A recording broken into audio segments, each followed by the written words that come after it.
Rejected by the Wolf, a rejected mate's romance. Written by Chase Meadows. Narrated by Macie Miller and Marcus Rayne. Chapter 1. Zora. Running was my only option. No one was going to miss me. Hell, I doubted if anyone save my mother would even notice I was gone. That's the thing about being the girl no one wanted to be caught dead with. They gave me a wide berth. I hadn't asked to be born the way I was. A witch cut off from her magic, and a shifter cut off from her wolf. I fit nowhere in this world, so why bother sticking around? At least beyond the borders of the pack's territory, I could pretend to be someone else. Reinvent myself. But I'd been planning this escape for months, and no matter how determined I was to get away, all I had was a packed duffel bag shoved behind some old shirts in my closet. I tried to convince myself that my mother was the reason I stuck around. For as long as I could remember, I'd watched the way the pack treated her. I heard the nasty things they called her behind her back. Whore.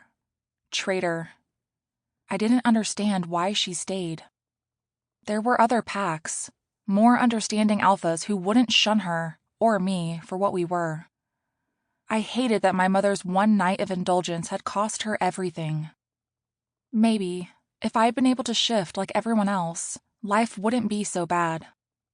At least then, I could share something with the pack. But I couldn't even do that. My 18th birthday had come and gone, and I'd yet to undergo my first shift.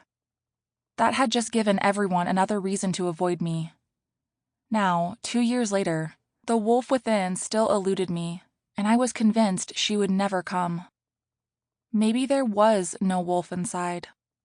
Maybe I was destined to be nothing more than a human with a little trickle of my mother's tainted shifter blood. I saw the look of disappointment and heartbreak in her eyes every time she went out with the pack on full moon hunts.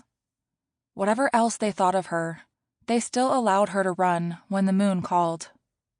Without a wolf, I was destined never to run. At least, not on 4 legs. "You've been staring at that closet for 20 minutes, Zora." My mother's voice was soft, raspy.